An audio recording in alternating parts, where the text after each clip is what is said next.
Então vamos lá assistir esse aqui. O futuro dos jogos é assustador, do canal Ronou. Ou Ronou, que é fogo. E aí tem o símbolo do foguinho aqui. Chama, né, no caso. Aí tem o foguinho ali. Então, o futuro dependerá daquilo que fazemos no presente. Gandhi. Gandhi está muito preocupado com o mercado de jogos, de fato.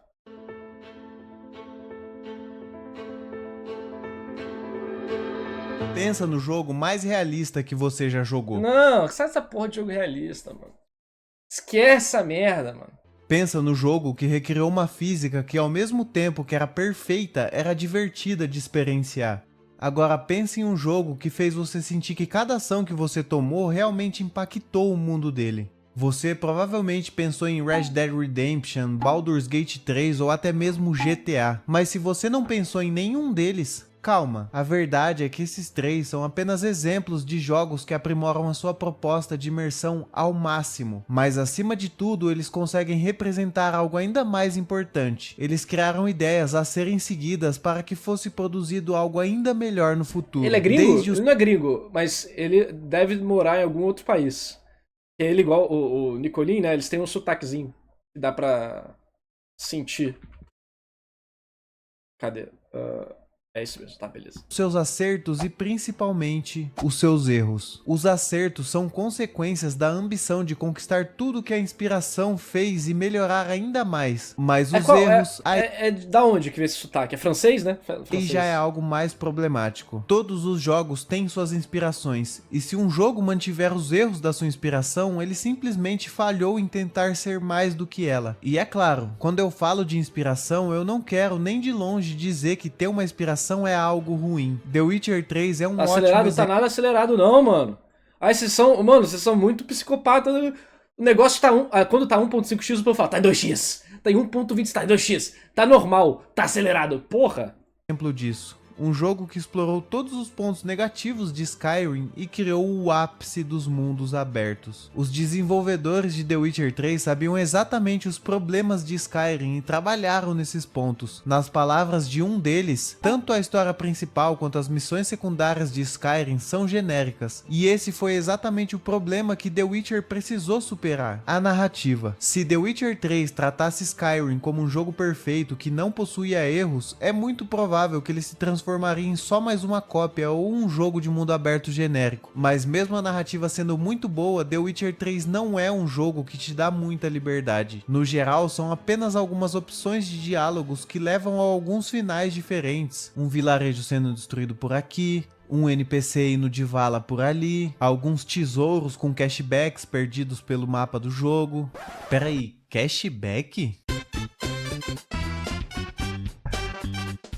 Como eu pude esquecer, esse cashback aqui na real é do Cuponomia. Toda vez que eu penso em comprar um jogo, eu penso na nuvem. E toda Propaganda. vez que eu penso na nuvem, eu penso no Cuponomia. O Cuponomia é um site de cupons de descontos que te ajuda na hora de fazer a sua compra online. E o melhor de tudo, é de graça. Funciona esses E sites para mesmo? usar é muito fácil, é só Sempre que eu criar sua procuro o conta e site. é isso. E para uma facilidade Sempre que eu procuro o site de cupom, sempre dá errado. É tudo golpe. Não funciona, o cupom já saiu, o negócio é. Tem que dar o meu dado de cartão de crédito. Sempre dá errado quando eu procuro as paradas.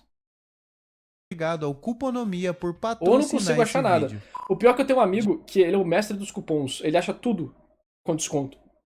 A gente vai no lugar, ele não, pera aí. Ele vai lá e arranja o cupom de 50% de desconto aleatoriamente, tipo, em cima da hora. Tipo, o quê?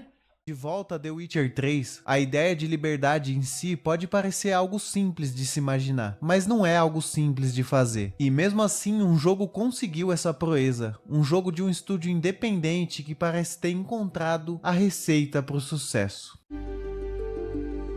Baldur's Gate 3 chamou minha atenção desde o seu Não primeiro é um trailer, e estúdio independente, né? Não é um estúdio AAA, mas também não é um estúdio independente. Seria um Double A ali. É um estúdio grande, com investimento, com muita gente envolvida, sabe? Não é independente, sabe? Eles têm a grana, eles têm vários jogos já de porte maior. Não é um estúdio independente, calma lá. Mas é um Estúdio muito bom, eu adoro Larian. E antes mesmo do jogo ser lançado, além da exaustiva propaganda que eu fiz para os meus amigos, eu já tinha certeza que ele seria o maior jogo de 2023. E no final não deu outra. Um jogo onde você realmente faz a sua história. Você decide quem vive e quem morre. Isso traz uma sensação muito forte de Eu acho legal que todo mundo fala, tipo, Baldur's Gate 3 é muito pica e tal, e de fato é. Mas vocês já jogaram Baldur's Gate 2? Baldur's Gate 2 foi pra época dele o que Baldur's Gate 3 é hoje. Baldur's Gate 2 dá um banho de água fria em muito jogo hoje em dia. verdade. Você pode chegar no final do jogo sem conhecer um personagem principal ou sequer saber da sua Eu tenho que jogar. Se eu existência. jogar, eu vou jogar isso em live mais uma vez, mas é uma promessa que eu nunca vou cumprir. Mas eu pensei em fazer o Isekai, se eu fosse pro Isekai do Baldur's Gate. E isso é algo incrível. O jogo resolve com perfeição esses problemas de narrativa. E quando você olha para Baldur's Gate 3, é isso que importa. Você lembra dele por sua história. E talvez o que Baldur's Gate melhor contribui. Mas é qual história? Você lembra ele pela história do jogo ou pela história das suas experiências, né? Como você resolveu o problema de forma criativa, aquela situação bizarra que aconteceu porque você tomou uma decisão estranha e por aí vai. Pro futuro dos jogos é em sua densidade. Quando eu falo sobre Nunca nem tinha ouvido falar de Baldur's Gate, porque a galera aqui no Brasil, em geral, não é muito fã de leitura, né? Baldur's Gate tem muita leitura. densidade, eu não falo só da geografia ou da demografia ou sequer da parte Gêneros visual. de jogos que envolvem mais diálogo aqui no Brasil não fazem tanto sucesso. Visual novel, JRPG, RPGs isométricos, tipo Baldur's Gate. O povo aqui não tem muito contato, querem mais ação e coisas vapt-vupt, vamos dizer. Sim, de um conjunto de tudo isso. Baldur's Gate 3 acerta muito em tudo isso, mas ele ainda é um jogo relativamente simples. Eu quero que você se imagine entrando em um mapa com o escopo de Skyrim, com a demografia de Baldur's Gate 3 e toda a profundidade no uso desse mapa como é em Monster Hunter World. Tudo funcionando em perfeita harmonia. Só que aí a gente entra em outra questão. Não adianta nada tornar o mundo do jogo em algo visualmente vislumbrante e esquecer da parte mais importante de um jogo, a interatividade. E para ficar bem claro, interatividade para mim não é o simples apertar de botões, e sim como as suas ações são reagir. A interação de vários sistemas diferentes, individuais, que quando se juntam criam coisas novas. Pelo mundo. E se você ainda não entendeu, eu tô falando da inteligência artificial. E por mais que os avanços tecnológicos... Não pode ser algo do tipo, mas também é que... Primeiro, dentro do Baldur's Gate não tem inteligência artificial. Dentro de nenhum jogo tem inteligência artificial. Você tem padrões comportamentais. Porque para você ter um machine learning ou uma inteligência artificial, você precisaria ter um nível de processamento absurdo no jogo, que não tem. O que tem é uma longa e extensa caixa de decisões. E parâmetros, né? Mas a parte legal de Baldur's Gate e outros jogos da Larian é como você pode integrar sistemas. Você tem um sistema que é água. Aí a água, a salgada, conduz a eletricidade. Você tem uma magia de raio. Quando essa magia de raio encosta na água, isso acontece. Você tem o óleo. Você bota uma magia de fogo, pega fogo. Você tem uma magia que faz as coisas se moverem. Aí você pega um barril de pólvora e usa magia para jogar e ele vai explodir. Essa explosão bota fogo na grama. Aí essa grama acaba servindo como um condutor para esse fogo e se espalhando pelo mapa. E aí isso acende a vela. E quando todas as velas estão acesas, um demônio é invocado, entendeu? Tipo, os sistemas vão se integrando de várias formas. Sigam a passos largos, sempre vemos jogos com IAs bem ruins. E aí fica o questionamento. Será que em algum momento os jogos vão conseguir nos proporcionar uma IA verdadeiramente boa? Na verdade... Eventualmente, quando de fato tivermos IAs em jogos, né, no futuro, vai sim. E daqui uns 15 anos, já deve ter chegado de forma mais acessível. O passado já nos apresentou essa IA perfeita. Não é IA, né? Mas a Baldur's Gate 2, inclusive, a interação dos personagens é muito boa até hoje, tá? É melhor do que muito jogo por aí. O do Alien Isolation também é muito bom. A gente já viu um vídeo sobre isso, muito interessante. Alien Isolation tem o melhor exemplo de uma IA adaptativa. Achou que eu ia te assustar, né? Achou errado, otário? Ela realmente aprende com os erros e a progressão do jogador. Quer dizer, o Alien, eu não sei se de fato é IA ou não. Eu acho que não é. Mas é porque a forma que IA funciona é um pouco diferente do que as pessoas gostam de falar que funciona num jogo. A gente chama de inteligência artificial do personagem, mas não é exatamente isso. Mas É tipo. É complexo de explicar a forma que uma IA funciona. Porque se o jogo tivesse de fato alguma IA, mesmo que só seja para um oponente, você precisaria de um processamento de no mínimo, sei lá, hoje em dia, 12 GB de memória RAM.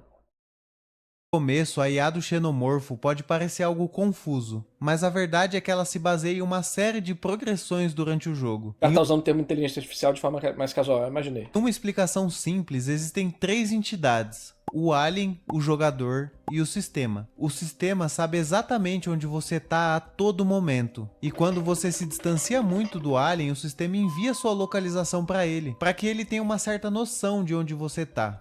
Eu vou lhe pegar, Picomão.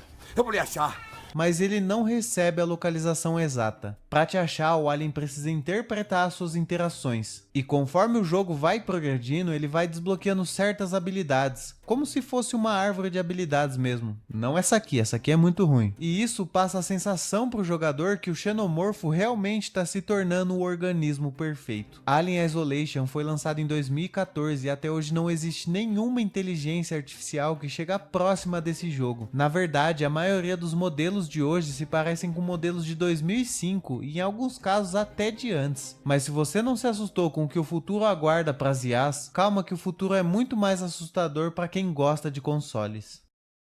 O futuro para quem gosta de console eventualmente deixará de existir. Não em pouco tempo, mas daqui uns 100 anos provavelmente.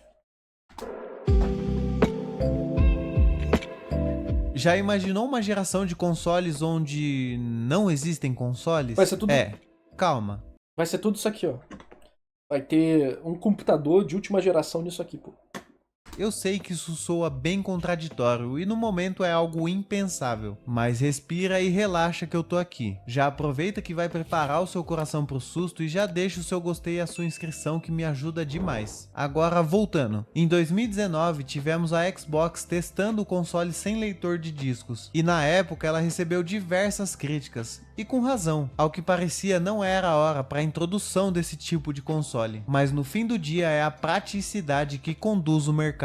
O impensável de amanhã se torna realidade de hoje. Você lembra que alguns anos atrás, quando a gente queria assistir algum filme, a gente precisava se deslocar até uma locadora ou camelô e ainda ter um aparelho para isso? Pois é, a praticidade acabou com a popularidade dos discos físicos de filmes. E hoje os serviços de streaming estão aí. Pode até não parecer, mas os consoles estão indo pro mesmo caminho. E temos alguns exemplos disso. Ah, mas jogo é diferente de filme. No jogo você precisa interagir. É, eu concordo com você. Quando a Google veio com aquela ideia de Stadia, todo mundo achou que ela estava alucinando. Mas hoje já temos tecnologias de streaming de jogos como o xCloud ou até mesmo o GeForce Now. E apesar de ainda existir latência, filas gigantes e até uma certa perda de qualidade, a tecnologia está caminhando a passos largos. Mas eventualmente se tornará isso aí mesmo. Aviso. Futuramente, não se assuste quando a Microsoft ou a Sony anunciarem que não vão mais produzir consoles para o grande público. É tudo questão de tempo, tá? Tudo é tempo. Eventualmente, o momento chega. Ao que parece, esse é o caminho natural para a maioria das coisas e a praticidade sempre vence. Pode parecer loucura imaginar esse cenário, mas quando você se lembra que a maior parte dos lucros dessas gigantes não vem da venda de consoles, e sim da venda e distribuição de jogos, tudo passa a fazer sentido. As publishers também já estão aderindo a essa ideia. A Stadia deu errado porque a Google não entende do assunto também. Deu errado por vários motivos, mas a Google fez muita merda também. Cada vez menos mídias físicas. Um ótimo exemplo recente é a edição de colecionador de Black Myth Wukong, que não possui mídia física, mas sim um código de ativação do jogo na plataforma selecionada. Acho isso tosquíssimo, tá? Mas eventualmente vai ser normalizado. Igual... Hoje em dia a gente acha um monte de coisa estranha, mas quem nasceu nessa geração, é mais novo, tá com seus 15 anos, não acha estranho. E eventualmente a gente vai ficar velho e essas pessoas vão ficar, né, vão dominar o ambiente e as coisas vão mudar. O que a gente acha estranho para quem é mais jovem não é. O que a gente acha normal para os nossos pais é estranho. Nos acostumando com essa ideia e cada dia isso se torna mais comum. E eu aposto com você que ao longo dos anos veremos a superpopularização dos serviços de streaming de jogos. Não por ser a melhor escolha para o consumidor, mas sim pela praticidade e baixo custo para se jogar. E se isso ainda não te assustou, calma que o pior ainda não chegou. Não assustou porque eu já tô inteirado nisso. Esse, sinceramente, é o problema que mais me assusta. A preservação digital é a maior dor de cabeça. É o maior problema que tem porque vários jogos, livros, por exemplo... A Amazon modificou vários livros de um certo autor porque as pessoas falaram que o que ele escreveu era muito ofensivo. Só que o cara é um autor dos anos 20 e o ofensivo dele era pronome, sabe? Tipo, chamou ela de ela. Aí o povo ficou puto, sabe? Aí você fica, mano, mas é a história da época, de 1920, 1840, por que você tá mudando? Aí a Amazon foi lá no livro de todo mundo do Kindle e mudou. Eu falei, cara, como assim? O cara entrou na minha casa, pegou meu livro e arrancou uma página. Foi tipo isso que eles fizeram. Outros jogos rolaram a mesma coisa. Você comprou o jogo e tal, aí do nada eles vão lá num patch e removem um monte de coisa da história do jogo.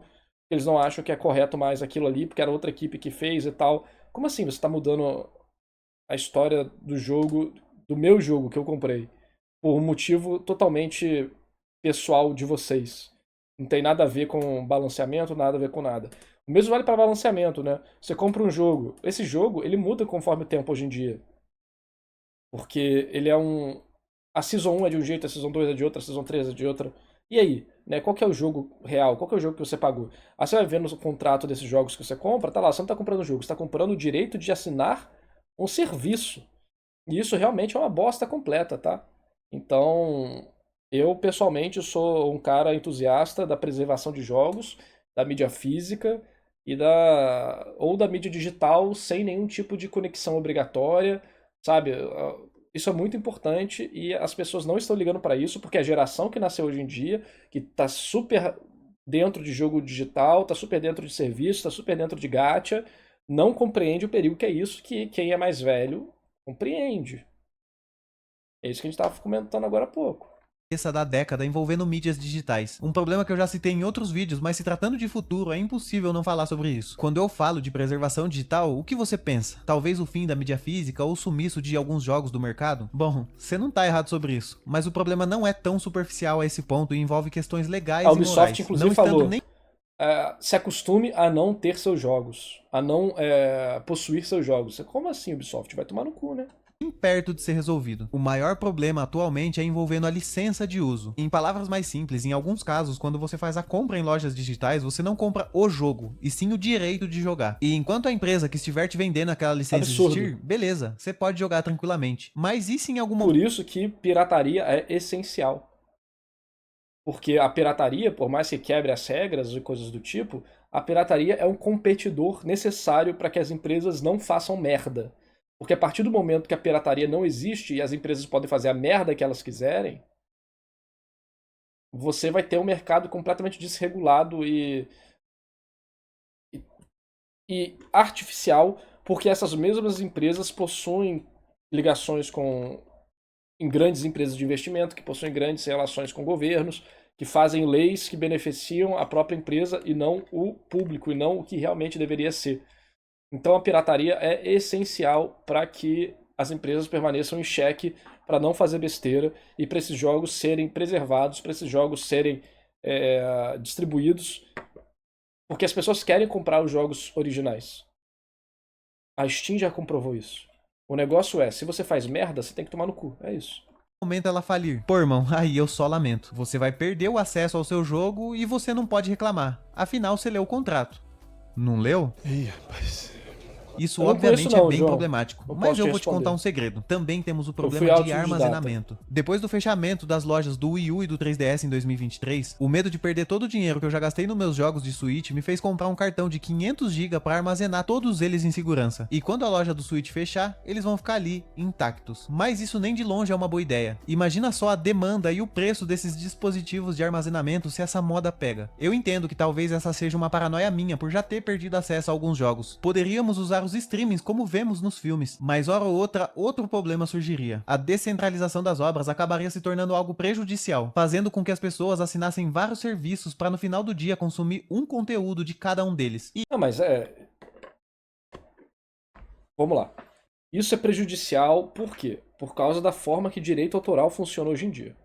Direito autoral é uma das poucas coisas que dois extremos concordam.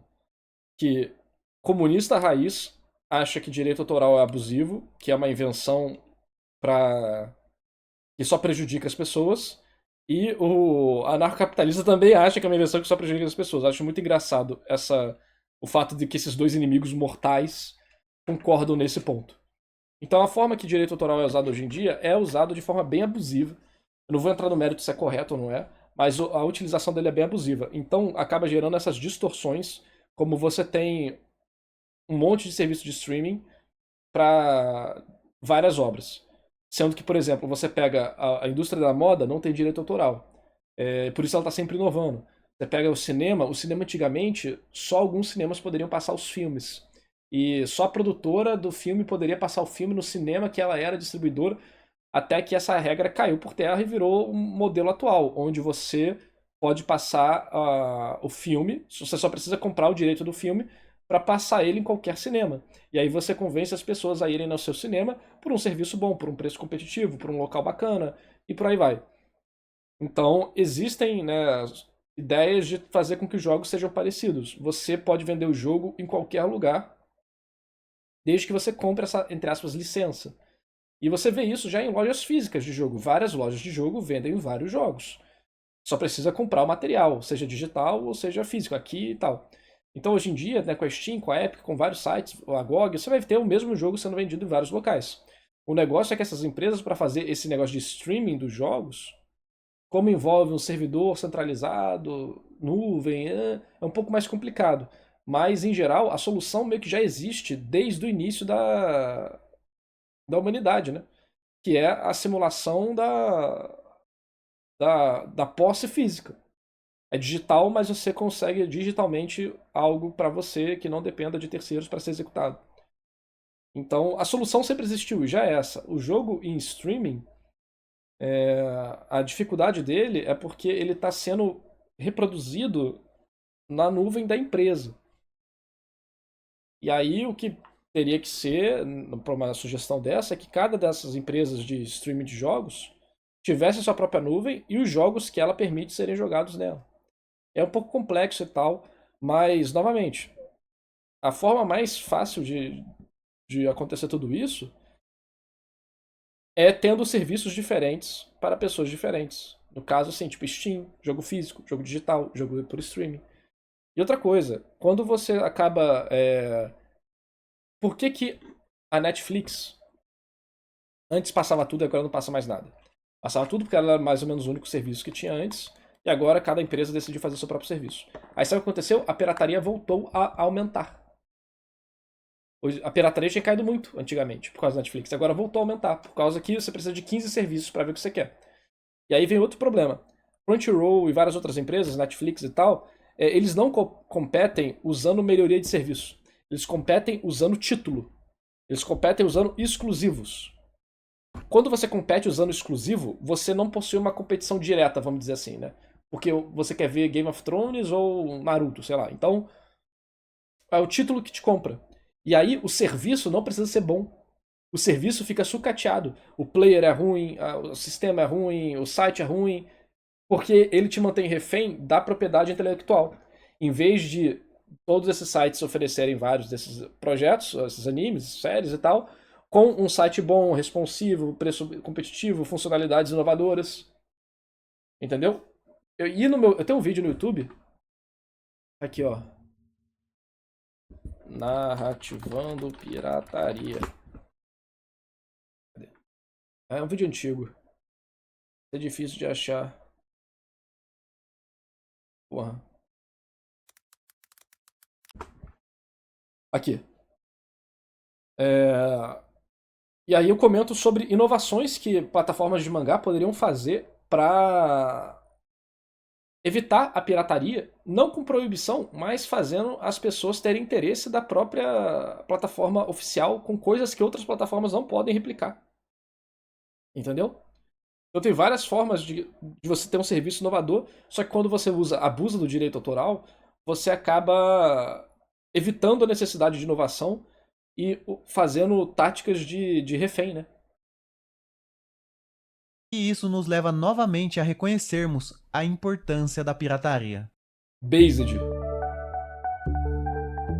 Sempre que um tipo de mídia ganha praticidade de acesso a ela, a pirataria cai consideravelmente. Por que eu vou baixar um jogo pirata e correr o risco de baixar um vírus junto se eu posso pagar R$20 e jogar quantas vezes eu quiser? A ideia inicial é boa, mas quando a gente tem um jogo aqui, outro ali e outro acolá, a pirataria volta a comer solta. Como exemplo, no começo dos streamings de filmes, a Netflix era mil maravilhas. Mas quando as empresas que produzem filmes e séries começaram a ver esse mercado de coisas de streaming, né? Mas várias lojas vendendo vários jogos diferentes, não tem problema nenhum. Inclusive é bom que tem a nuvem, a Epic, a Steam e a GOG. Eu gosto muito da GOG, por exemplo. Você compra o jogo lá e baixa, acabou. Sem interface, sem nada. Você baixou o jogo, é teu, acabou. Não tem mais nada. Em ascensão, todas elas foram atrás de uma fatia do bolo. Disney, Paramount, HBO e por aí vai. E o resultado você já sabe. Centenas de reais com streamings mensalmente para ter um catálogo mais abrangente. Mas aí a pessoa também é burra, né? Caralho, pra que fazer isso? Se controla, ativa seu neurônio, cara. Ativa 2 neurônios, para de pagar 1 trilhão de serviços. Tipo, aprenda a esperar, tipo, seja mais controlado. Cancele um serviço, contrate o outro. Pra que ficar com todos, cara?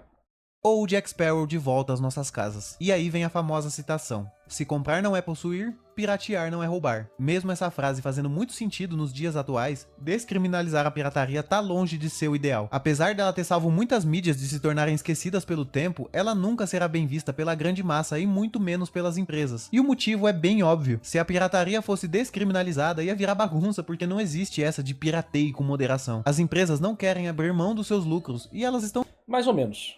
Mais ou menos. Mas eu não vou entrar muito a fundo aqui, não. certas, mesmo que isso signifique enterrar as ideias que elas mesmas criaram. E é por isso que eu sempre defendo que a ideia mais promissora que temos é a de resolvermos os problemas dos emuladores. Até porque a pirataria ela não precisa ser nem descriminalizada.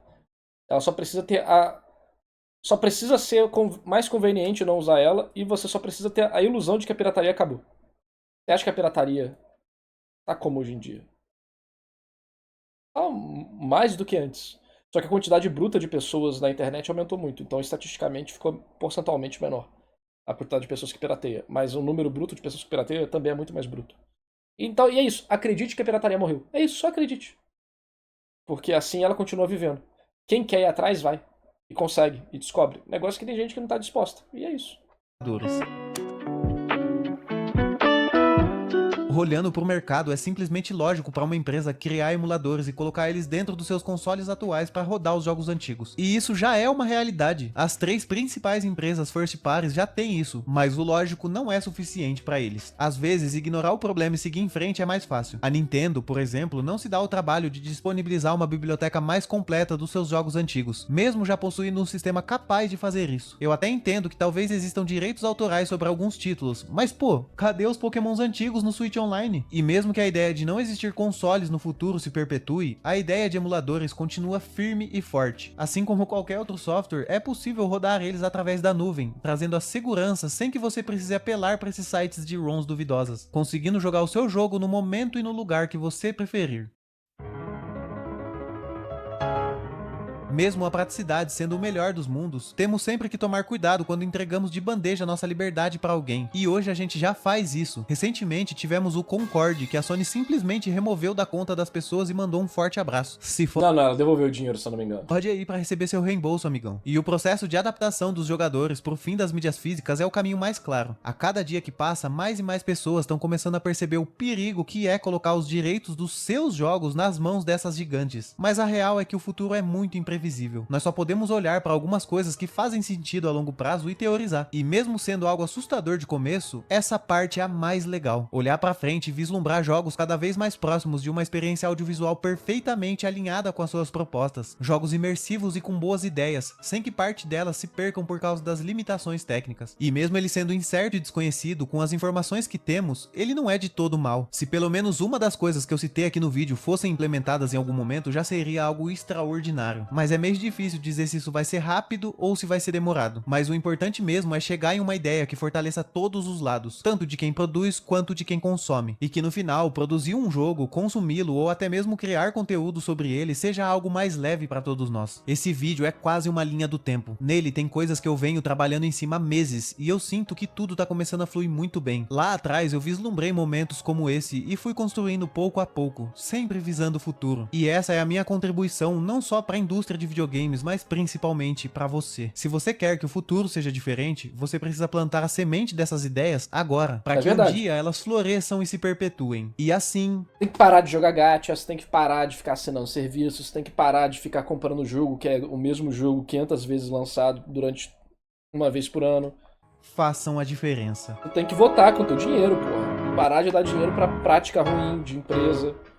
aguentar. Como eu disse, esse vídeo é o resultado não jogar o novo jogo da vez porque tá todo mundo jogando. Você fala, não, cara, é melhor não, esse jogo aqui é uma bosta. de várias ideias que eu tive ao longo dos meses, mas ele não é o único resultado disso. Eu tô muito feliz por termos batido a meta de 5. Bom, bacana. Deu pra discutir coisas legais aqui no vídeo.